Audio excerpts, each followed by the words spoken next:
Bien bonjour tout le monde et bienvenue dans une nouvelle vidéo. Aujourd'hui on est dans la vidéo FAQ spéciale 1000 abonnés. Du coup voilà, voilà, je suis content, hein, je tenais à vous remercier. Et donc je vous ai demandé de me poser des questions sur YouTube et Instagram. Donc je vais d'abord répondre aux questions qui m'ont été posées sur YouTube. Alors, première question de Militaria54, d'ailleurs entre parenthèses, très bonne chaîne YouTube. Si vous ne connaissez pas, je vous la conseille, allez voir. Salut, est-ce que tu continueras la série post-apocalyptique? As-tu de gros projets sur ta chaîne? Continue comme ça. Eh bien, merci pour ton commentaire. Alors, pour la série post-apocalyptique, bien sûr que ça va continuer.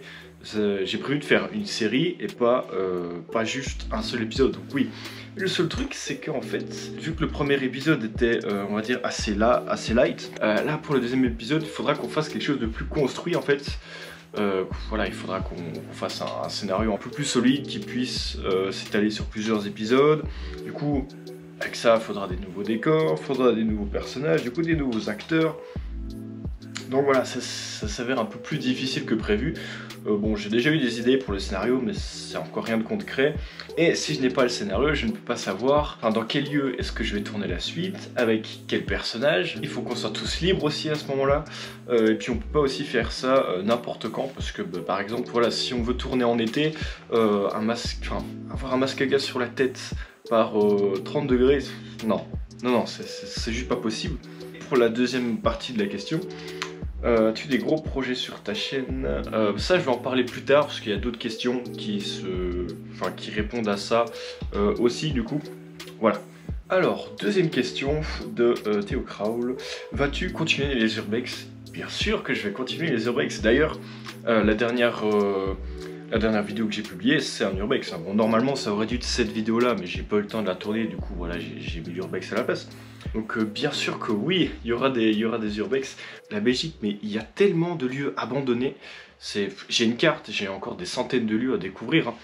Enfin, que j'aurai plus de temps et que j'aurai la possibilité de me déplacer un peu partout à travers la Belgique, voire même en dehors de la Belgique. À ce moment-là, les urbex reviendront en force sur ma chaîne YouTube. Mais pour le moment, voilà, ça reste une vidéo de temps en temps parce que on n'a pas trop le temps, du coup, voilà. Du coup, passons maintenant à la troisième question de Passion Histoire Militaria, entre parenthèses. Très bonne chaîne YouTube aussi, je vous conseille. Salut, déjà bravo pour les 1000 abonnés. Eh bien, merci. Voici mes questions. Alors, avec quel détecteur de métaux tu détectes? Je vais d'abord répondre à cette question-là. Alors, je l'avais déjà vite fait présenter dans la première vidéo où j'avais utilisé ce truc-là. Il s'agit d'un détecteur Quest Q20. Donc du coup, dans mes premières vidéos détection, j'avais un Garrett ACE 250 qui a malheureusement rendu l'âme. Et donc du coup, pour le remplacer, j'ai pris ce truc-là. En fait, l'avantage du Militaria, c'est que les objets qui nous intéressent, c'est toujours la même matière. Ce sont des métaux, en fait, où il n'y a pas besoin d'un détecteur de métaux à peut-être 1000 € pour trouver ce genre d'objet. Et en fait, pour le Militaria, il n'y a vraiment pas besoin d'un gros détecteur, juste un truc comme ça suffit. Et donc je disais, je vous conseille ce truc là parce que du coup, pendant longtemps, la marque de référence était Garrett. Mais maintenant, c'est une marque, en tout cas les ACE, ils sont trop vieux en fait. C'est vraiment une ancienne génération et on fait beaucoup mieux de prix pour à peu près le même prix. Donc c'est pour ça que moi je vous conseillerais ce truc là. En plus il est bien, il est vraiment... vous voyez déjà quand il se replie très bien. Il est tout en noir, il y a juste ça qui est en fluo, ça c'est intéressant. Enfin je veux dire c'est utile parce que quand on l'égare, on le pose quelque part dans les bois, il y a juste ça qui dépasse, ça permet de le voir. Sinon le panneau de contrôle c'est tout con à comprendre, c'est vraiment c'est d'une grande simplicité. Et en plus il a des batteries celui-là, parce que les autres, le Garrett avait des piles, ça pouvait mener à quelques problèmes. Donc la batterie c'est quand même bien plus, c'est bien mieux, il a une plus grande autonomie. Donc voilà, si vous voulez vous lancer dans le Militaria en détection, ou si vous êtes un débutant, je vous conseille le Quest Q20, c'est vraiment un très bon détecteur. Voilà pour la première question. Alors, deuxième question, est-ce que j'en étais?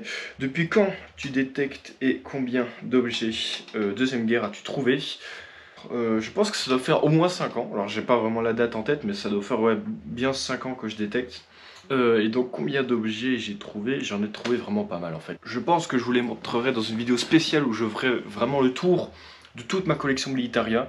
Et troisième question, vas-tu refaire des répliques d'armes comme le PM Vigneron M2 ou la FN Max 58 A+. Eh bien, ma troisième réplique d'arme est déjà terminée depuis un bon moment. Je l'ai même déjà présentée sur Instagram. Voici à quoi elle ressemble. Bon, je pense pas qu'on la verra dans son entièreté, mais voilà à quoi ça ressemble. Il s'agit tout simplement d'un SA FN49. Voilà. Ça, ce sera le teaser pour la prochaine vidéo. Donc, évidemment, la présentation de ce truc-là viendra dans les prochaines vidéos, hein, tout simplement. C'est juste que là, encore une fois, j'ai pas encore eu le temps de présenter tout ça. J'ai juste pu faire des photos Instagram. Donc, ça répond quand même un petit peu à la question, parce que, évidemment, j'ai fait cette troisième réplique. Mais par contre, après, là, maintenant, je sais pas ce que je pourrais faire comme réplique. J'ai pas d'idée, en fait, d'armes à réaliser. Donc pour le moment, je ne vais pas construire d'autres répliques. Puis en plus, j'ai pas le temps. Et puis j'ai quand même enchaîné 3 bricolages de suite, 3 gros bricolages comme ça. Donc ça m'a un peu lassé au fil du temps. Du coup, pour l'instant, non, je compte pas refaire de répliques. Mais peut-être que, je sais pas moi, d'ici 6 mois, j'aurai une autre idée et je ferai une nouvelle réplique d'armes. Donc voilà, maintenant on est au 4e commentaire YouTube. Est-ce que tu peux refaire une autre vidéo sur ta tranchée ? Car j'essaie de refaire une. Alors ça aussi c'est une question qui m'a été posée un nombre incalculable de fois. Même encore ce matin ça m'a été posé. Alors oui, j'ai fait une vidéo où je faisais une tranchée. Il y en a beaucoup qui l'ont apprécié. Normalement c'était censé être le premier épisode d'une série. Mais en fait on a vite arrêté. Et non, je ne compte pas refaire la suite de cette tranchée. Tout simplement parce que faire une tranchée c'est juste creuser, creuser, creuser, mettre des murs pour pas que ça s'effondre, creuser et encore creuser. Et nous, ça nous a vite fatigués parce que c'est vraiment épuisant de creuser toute la journée, tout, c'est toujours faire la même chose. Puis quand il pleut, il y a les murs qui s'effondrent, genre là, maintenant, elle est totalement effondrée, on va dire. Ça demande beaucoup d'entretien parce que dès qu'il y a de la pluie, il y a tout qui se ramollit, il faut recreuser. Puis non, puis il fallait aussi transporter le matériel de chez moi jusqu'à l'endroit, donc c'est quand même un peu embêtant de se trimballer des pelles, tout ça, à chaque fois de devoir les ramener quand on en avait besoin. Donc non, c'est pour ça qu'en fait on s'est vite lassé de ce projet parce que c'est répétitif et c'est épuisant, ça fait mal au dos.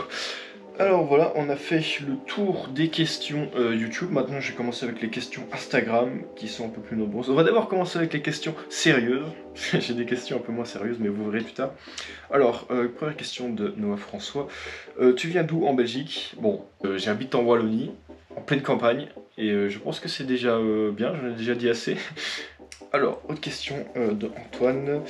Est-ce que tu t'es déjà blessé avec une arme ou autre après l'avoir découvert? Non, jamais. Après, j'aurais pu me blesser en trouvant quelque chose en détection. Mais je n'ai jamais encore trouvé d'obus qui m'ont explosé à la figure ou ce genre de choses. Je n'ai jamais été blessé par, je sais pas, par quelque chose de coupant que j'aurais pu trouver. Donc non, je n'ai encore... voilà, je suis encore entier. Alors, autre question de la 29e 44. Tu as des projets d'uniformes pour l'avenir? Bien sûr que j'ai des projets d'uniformes. J'ai 3 uniformes qui sont déjà complets. Il manque peut-être juste 1 ou 2 accessoires. Je les ai déjà montrés en partie sur Instagram, mais je ne les ai pas encore vraiment présentés à 100% parce qu'à chaque fois il manque un petit objet. À chaque fois ça m'énerve, du coup ça n'avance pas. Mais oui, j'ai déjà 3 uniformes qui... peut dire sont terminés. Ce sont tous les 3 des uniformes ABL, parce que je pense que comme vous le savez, l'ABL c'est quand même ce que je collectionne le plus et ce qui m'intéresse le plus. Donc j'ai le premier uniforme, c'est une tenue combat de soldat belge de la crise congolaise des années 60. Deuxième tenue, c'est une tenue de soldat belge années 80 version hiver. Et troisième tenue, tenue de soldat belge également, de la défense active de l'armée de l'air, et ça c'est une tenue de combat qui a été utilisée de 1988 jusqu'à 2000. Donc dès qu'elles seront vraiment finies à 100%, là je vous les montrerai sur YouTube, c'est vraiment ce que j'attends. Et puis quand j'aurai d'autres tenues qui seront faites, je vous les présenterai à leur tour. À savoir, ce seront des tenues 100% originales, il n'y a pas de reproduction. Ensuite, j'aimerais bien faire d'autres uniformes également, c'est vrai. Parce que en fait, il y a plein de combinaisons possibles. Genre, j'ai déjà une base d'uniforme de soldats belges des années 60. Je pourrais le transformer en uniforme de soldats belges de la même époque, version marine ou version armée de l'air. Il suffit juste de changer 2-3 trucs.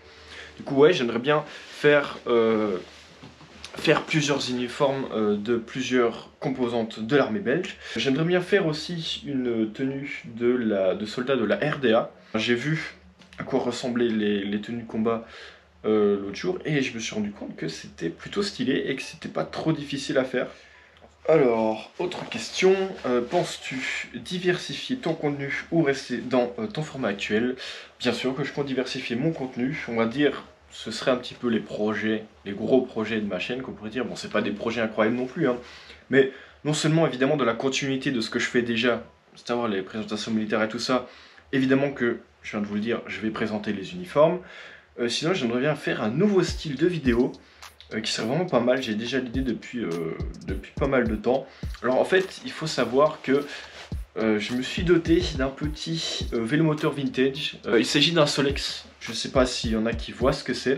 Donc là je suis en train de le retaper un petit peu, de le remettre en ordre. Et donc du coup en fait j'aimerais bien faire un style de vidéo, je sais pas, ce serait à mi-chemin entre un vlog et des petites balades, des petits road trips en vélo. Du coup, un Solex, pour ceux qui savent pas, c'est vraiment juste un vélo avec un moteur qui fait que tu vas un petit peu plus vite qu'un vélo, mais bon, tu vas quand même pas très vite.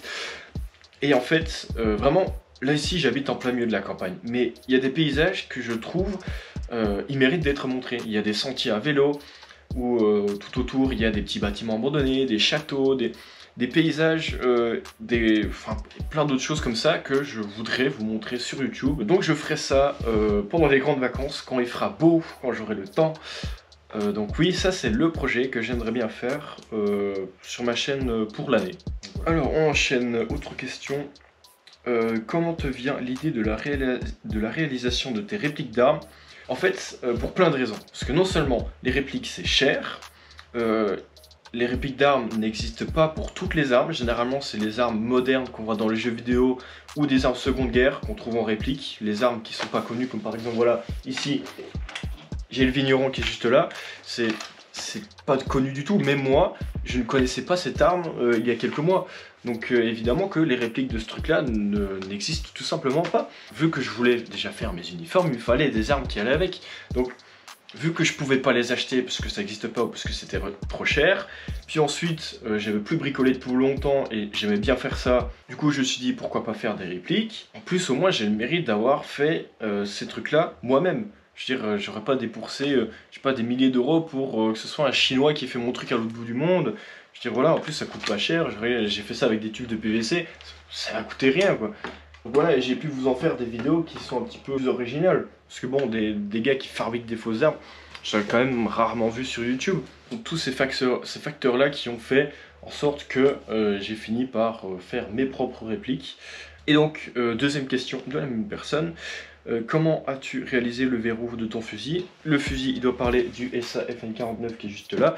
Ah, ça, je vous le montrerai dans la vidéo où je vous le présenterai justement. Du coup, bah, je laisse le suspense. Voilà, alors là, on rentre dans les questions un petit peu plus débiles. On est à mi-chemin entre les deux là.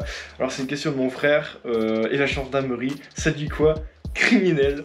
En fait, il fait allusion à quelque chose. Alors en fait, il y a une vidéo donc, où on a déterré une roquette de bazooka. Donc c'était la première fois qu'on trouvait ce genre de truc. Du coup, voilà, on était tous excités et tout. On était là, waouh, mon dieu, on a trouvé une roquette. Je disais à mon pote qui tenait la roquette justement, ouais, lâche ça, c'est dangereux. Et puis sauf que lui, moi je m'attendais à ce qu'il dépose la roquette. Et lui en fait, il a pris la roquette comme ça, il l'a lâché. Juste les 3 secondes où Maël lâche la roquette et tombe sur le sol. Ces 3 secondes, ça a affolé plein de gens. Il y a mes vidéos qui ont été reliées sur des trucs Facebook. J'ai reçu plein de commentaires du genre « Ouais, t'es qu'un petit con, j'ai appelé la gendarmerie et tout. » Et là, c'est là que je me rends compte en fait que ces gens-là, ils ont juste vu les 3 secondes qui les intéressaient, qu'ils ont même pas vu la suite de la vidéo, voire même l'entièreté de ma chaîne. Parce que non seulement tu comprends très bien que dans les autres vidéos, ça se voit, j'ai compris qu'un obus c'était dangereux, même dans la vidéo même, on me voit après qui emballe les obus, qui les met dans un lieu sûr en attendant, déjà ça, et puis je veux dire quand les mecs te menacent en disant je vais appeler la gendarmerie, je suis en mode... Alors déjà si tu avais regardé plus que les 3 secondes qui t'intéressent, tu aurais compris que j'habite en Belgique et que la gendarmerie, ça n'existe plus depuis 20 ans ici. Donc voilà, mais après, les gens n'étaient pas tous comme ça, il y a des gens qui évidemment ont regardé mes autres vidéos et se sont rendu compte qu'en fait j'avais juste fait une simple erreur dans cette vidéo et que ça ne s'était pas reproduit. Donc ouais, j'ai reçu pas mal de commentaires négatifs sur mes vidéos de détection, mais vraiment je m'en fiche. Parce que je sais très bien que dans le lot, il y a quand même plus de gens qui aiment bien que de gens qui n'aiment pas, et puis de toute façon, du moment que moi j'aime bien faire ces vidéos là, je vais continuer, du coup voilà. maintenant on va commencer avec les commentaires un petit peu plus débiles que tous mes amis et tout m'ont fait. Mais je leur ai promis d'y répondre en vidéo parce que ça allait les faire marrer. Du coup voilà, bon, ça va, on a déjà un commentaire de Lisa. Pourquoi t'as autant de style? La bise à toi aussi? Eh bien je ne sais pas.